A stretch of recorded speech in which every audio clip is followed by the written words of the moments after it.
a bite back here. Big crack into Peterbot's shield, and Allie, he might actually have his revenge. Peterbot in a little bit of a pickle here, but Mongrel, he can't close in just fast enough. Aussieantics really saying enough is enough. And now we got Aussie versus Aussieantics. The almost full piece coming out from Aussie. He is feeling the confidence. He probably heard the calm from Peter saying, bro, you have to get this guy off me. And now he's dancing, doing a little two-step on one side. Aussie getting aggressive. And that's the thing. They are down further on the leaderboard than anyone would have expected. They need aggression. They need eliminations. And now that Peterbot won his, he said, yo, look, Pete, there's another. It's not just that. Aussie pulling back. Peterbot likely telling Aussie, do not eliminate Aussieantics. Mongrel's already been taken out. We can focus him instead. We know that he's weak. We know that he's low, but Peterbot, it might have been a distraction.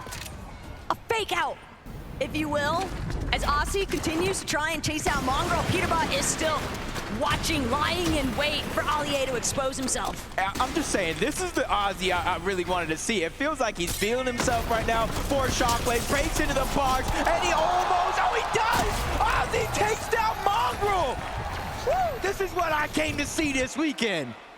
Peterbot was gassing Aussie. I'm considering it a compliment when Peterbot says he's not as bad as I thought he would be. And hey, Aussie backing that statement up. He is popping off. The fact is, Mongrel is gonna have some serious difficulties. He is being the punching bag now of match 4. Aussieantics might have just passed the torch along to his teammate. He's just been hiding down underneath. Peterbot misses the shot, but now he has him full boxed up underneath. This is all over. As long as Peterbot can land the shots necessary, Aussieantics is not able to get out as he lands continuing shots after another. 3 straight back to back to back. But at least Aussieantics, you see the smile. He's a good sport for it. My heart hurts every time Aussieantics gets eliminated at this point, Jacob. You gotta feel for them, but Mongrel's at least still alive. Aussie has opted to pull back. Slurpee still a little bit in zone, but this is the early game. There are still some recovery methods that could take place here. Don't want to count them out just yet, but it is going to be a very rough uphill battle for Aussieantics and Mongrel to find their momentum. And at the end of the day, honestly, it doesn't matter how many times you go down, as long as you can go ahead and get elimination from yourself to keep it relatively close. Nobody chasing them this time around, so Aussieantics and Mongrel will have a good opportunity to load up over on the eastern side of Slurpee Swamp for now, until they get sniffed out by any of the competition. But I also did see Somerset getting taken down in the feed by Savage and Lachlan not too long ago, and she's forced to reboot. You notice she's not in the zone. She knows there's safety, there's time towards the outside, and that's exactly what she's doing. Keep an eye though, Veno and Reddish could be in a little bit of trouble. They don't want to find themselves pincer between Courage, Cole, Thomas, Somerset, but Veno, he's exactly where he wants to be, tangoing with Seti. Gets that initial elimination and sends Seti packing. Literally just stole that wall away, didn't give Seti a chance to think about what he's going to do. But Lachlan, fresh rebooted back up. You see him, watching him like a hawk. Coyote is going to be able to, I was going to say get the knock, but it's Thomas HD who steals that one away onto Lachlan yet again. So for Coyote and Captain Chota, even though they're going to have to rotate on out, they have to figure out a way to kind of seal the deal on some of these eliminations and not let them slip through their fingers. And look, I understand that you're going to keep being brought back into this match so long as your duo is alive, but for Lachlan, for Mongrel Aussieantics, we're looking at some of these teams that have just been struggling non-stop because they're not really getting an opportunity to farm anything up, Jacob. They're just trying to avoid being some of the first teams eliminated. It's Coyote, Shota now applying so much more pressure onto where Savage and Lockie are actually at. And Coyote might be able to just force them to completely clash with them head on. But Savage is doing what he can. Savage is buying a little bit of space here. Yeah, and this is a winnable situation for Mr. Savage. He has the pump. There's a Maven and attack on the other side. Not as hard hitting, even if you are a duo. So if Savage can figure out a way to wiggle in and out of some of these builds, draw out a 1v1, and maybe Lachlan catching somebody off guard, dealing some damage, it is going to be doable. They have the crash pad as well, 6 of them to be exact for Mr. Savage. So being able to disengage, also an idea in the back of their minds. But if it's up to Savage, he'd much rather just let Koyota and Shota rotate out first, and they'll just try to play catch up after the fact. But with Thomas and Somerset also so close by, Menno and Reddish too, you can never count out being third party. So as aggressive as Shota and Koyota want to be, they're gonna immediately jump into Lachlan's box one more time. He is sent back to the reboot cycle, and this is where it gets very difficult because now Savage shooting at the crash pad, even trying to ensure that nobody can give chase, but he's just so low on material, Jacob. He is fully just bailing out. Yeah, he's going over towards Steamy. He has to look for scraps, for bandages. That's going to keep him alive for a little bit longer. But if he doesn't find anything from here on out, Savage will go down yet again, but at least he's given a chance to get Lachlan back in the game. Somerset, Thomas, they got that one elimination from the backside of the zone. And this is a strategy, talking about Thomas and Somerset. If they go down early, they will not be afraid to stagger themselves back in the zone because it's Slurp Rush, Taco. There are so many barrels to get that HP back up. For sure, but even then, you don't want to keep allowing other teams to farm those individual elimination points off of you. And one team that certainly hasn't had any difficulties hunting for those elims might just be Peterbot. Okay, yeah, sweet. Come grab this. Okay, I got the pulse rifle. Wait, the pulse rifle? Yeah. Yo, We win. All right, so you want the great? Here, take. I think it's coming out. I got his back wall. I'm in his box with him. Nice.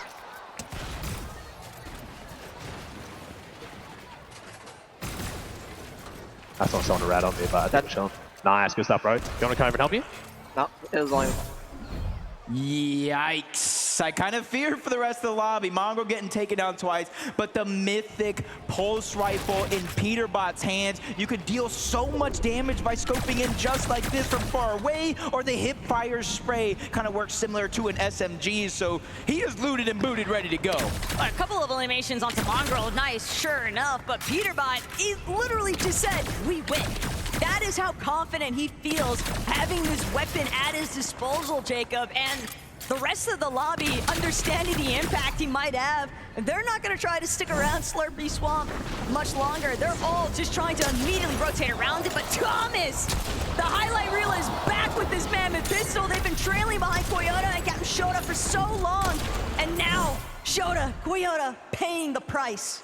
I really believed in Thomas hitting that last shot at the last second. I thought it was going to be possible, but those are the dangers that you face around the entire lobby. If you kind of just get caught off guard for a second, the Mammoth Pistol, especially a headshot, can change the game around in the blink of an eye. Zemi and Cooper, they have such a good loadout, at least in the former global championship hand in Cooper. Zemi's there, and Zemi, no stranger to third-party style events. He has some big wins under his belt as well. Saw for a moment there, caught a glimpse, Peterbot Aussie just looking to take an elevated peak position over Slurpy. They've got a pretty good idea of where some of the other teams are trying to rotate through. Queasy, Nick, a little bit more towards that front side of zone. Burnley, Box, just on a slightly hill position. And Kanata, Ronaldo, they're just waiting for the traffic to come their way. They'll be more than prepared to look for those eliminations, but they want to prioritize the positioning. You see Captain Shota just getting taken down yet again. Peterbot's the one that's going to clean up the elimination, but I believe the point actually does go over to Cooper and Zemi. And this is zone 6, 10 seconds left. Reboots will disable. So anybody that is eliminated now on respawn will have a chance to get back into the game. But Taco, as of now, reboots are disabled. And that might just be worst case scenario here for Shota. He's trying to swing around. Fortunately for him, a little bit of indirect assistance from the lobby. Peterbot, punished, loses half of his shield while trying to take those pot shots at Shota. And that is a big saving grace. But it might not make a difference for some of these other duos looking to rotate around Slurpy. Booga, typical gamer. Gotta be wary of what's lurking above. Hey, Peterbot just continuing where he left off, just farming elim after elim after elim. Zone pulling towards the northwest or northeastern side of Slurpy Swamp here. Kind of back home for Peterbot and Ozzy, but for Seti and Gaia, They have a decent rotation. They can one-hop it to the front side of the zone. They can sacrifice the HP if they want to try to take some high ground. But for now, they're just trying to take it slow and steady. 7th zone, 5 more to go. You don't want to bite out more than you can chew at any moment. And look, it doesn't need to be flashy. Versetti and Daya, they found a lot of success with consistency by just playing to their team's strengths. Both of these players are competent. They've got a decent amount of LAN experience and just in-game competitive knowledge, and they're letting it be put on full display here currently. Savage and Lachlan, they've been working a little bit chalked since that early start, but Shota just cannot escape Peterbot's vision. Peterbot just entirely too high up. The advantages are so steep, and that's going to be Shota knocked one more time by Peterbot. Aussie knows his responsibility. Let me just keep the material count high. Yep, they're on the high ground right now, and that resource management is going to be crucial if you're looking to take it and keep it from zone to zone to zone and not really have to use the shockwave. Underneath, though, Cooper, Zemi, they do have the front side of zone already underneath their grasp. They have the luxury to be able to wait here, Taco. They can wait for it to open up, shockwave to the front side of zone to keep their position, or they can use their materials and tunnel their way there. But some of these teams that were leading towards that top end leaderboard in our top 3 position, they've got to be getting a little bit nervous, seeing that elimination feed constantly light up with Peterbot's name and clicks. He's got a whole slew of problems right in front of him. Cooper and Zemi nearly taking him out. Lacey still a little bit left behind. Can he reunite? Crash pad gonna catapult him straight to the front side. He's building, he's boxing, but that's his last splash. Now he has to wait for Clicks to play catch up. At least they've reunited into the same box. Clicks now taking charge, even giving up some of the heals on over to Lazy. They might have shockwave out of zone one game, but they won't want to make that mistake again, especially with the leaderboard this close. As Reason getting a pair of eliminations. Stable Ronaldo now left by himself with Panada getting taken down, and he's somebody, we talked about his experience. He has a ton of it, but how much is it? It's gotta be enough, Jacob. If anything, Ron's familiar with pressure, so he'll try to let that experience carry over into this type of solo clutch, but clutching is going to be so problematic. Everybody just getting so congested outside of Slurpee, and with Peterbot and Aussie fully controlling the flow of this lobby, we saw Baxity for a moment, but it was only just a shockwave, a crash pad. Everybody trying to just stay one step ahead of the pack. It's going to be extremely difficult for anybody to look up and try to contest it because of that mythic pulse rifle. Just constant pressure coming down from Peterbot and Aussie. Everybody can feel it, and even Peterbot's just going down low, making sure to reconnect. The FNCS strategies are coming out in full force. That's how serious Peterbot's taking the second half. And look at Aussie from behind playing that supportive measure too. Peterbot, he's got open season on the rest of this lobby. All of these mid-tier, low-ground layers just getting smothered on top of each other. Peterbot and Aussie have a full chokehold on this lobby right now, but typical gamer, Booga, they're looking to try and make their debut. They're tarping their way through that secondary height, and Aussie, he's gonna be forced to actually pull back. Took a little bit too much damage. He's gonna have to wait for the heals to pay out, but now, Queasy still alive as a solo. Shockwaving, destroying some builds, but giving him a little bit of cover to look through, but Lacey spots him out, gets the elimination. 10th zone, placement points have not even set in just yet. 11 teams still alive, relatively loose with a couple of players playing as solos, Booga being one of them. Lands a good shot on the Courage, but not enough to get that green light to go. Cooper, Zemi, they clean up Lacey, leaving Clicks by himself, and this is where players are falling left, right, and center. Clicks might be one of them because he's feeling the pressure. And Clicks, he only has 2 builds left. Make that one build and a dream. Doesn't even get a chance to heal. He's gonna be taken out before he can continue trying to build up those placements. Zemi, Cooper though, one of our few healthy teams on the low ground, but can they escape Peterbot's vision? That's been the real deciding factor for so many of these teams. Courage also scrambling right next to them. Cole taking out Reason though. Very big troubles, very huge scenes though, as Courage finds his own elimination onto Jacob. He just wiped the full duo out of the lobby. No siphon though, so 30 HP. The necessary time for that Chug to pop is now. Peterbot slowly but surely dropping down. They realize this one is all but over in their favor. two Shockwave, half a Chug Jug as well. More loot being passed up, but now they're contested. Flakes and gone, they're going up, but Peterbot's going out. He has the last grappler. He makes his way back to the zone. This is why he is king. But Peterbot, he's got to get his way back towards where the zone is actually at. He doesn't want to find himself outside of it. Still has a Shockwave. He takes out Gone. That's going to be the massive refresh. All of these builds, Shockwaving up. One more tick could do it, but Peterbot barely managing to stay alive. He's on the high ground, and Aussie still right behind him. Aussie's going to play Disruptor on low. You don't know who he is until you realize that is Fragger Aussie on the low ground, causing chaos. Peterbot's chopping down Cooper, sending him all the way down low to that low ground. And now that's his chance to put down pressure. Only 3 teams remain, and only one of them is a strong duo because Courage has just gone down. Cooper has no choice but to try to make a play. Everybody left alive is going to be solos. Cooper versus Cold in the backside of the zone as he takes down Courage. But Cold, he's right there in the mind of Peterbot. Cooper trying to do what he can. Peterbot doesn't have a whole lot of HP to work with. He'll at least have the opportunity, though, from the high ground to play off these small shield potions. Cooper goes up, but Cooper gets knocked down! Peterbot with the clutch! We all know what he's capable of, and he is just continuing to deliver! Both of these guys are playing in synchronization to make things happen when it matters most. Aussie dropping to the low ground, Peterbot doing everything else. They waited to the second half, but they shown up and shown up big. Right, Frankie?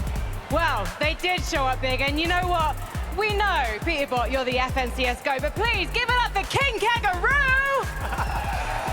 I mean, I think for most of that end game, I was just trying to stay alive. I mean, you just let the best do what he does. I didn't really do much, but that was the whole plan. You got two eliminations to your name. You were alive in that end game. How much difference did Aussie make to your game, Peter? I mean, he stayed alive very long. I mean, he did his job.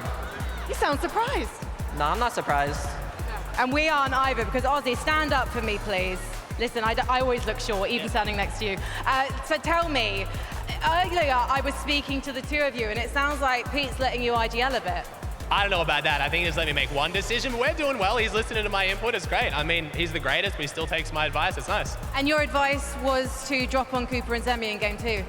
Okay, that sounds a bit bad. He wanted to go somewhere. I thought maybe that could be a play, but I love Cooper and Zemi, but... It was your idea. It was my idea. I don't know why you credited it to Aussie, but I just want to ask you one more question. You got your first victory royale in the bag now, Peterbot. Does this mean the next 2 are yours as well? I said we're going to win the last 3 games to Aussie, so... All right, well, you heard the man. Let's see if he can make his prediction a reality after the break. Peterbot, let's see everyone!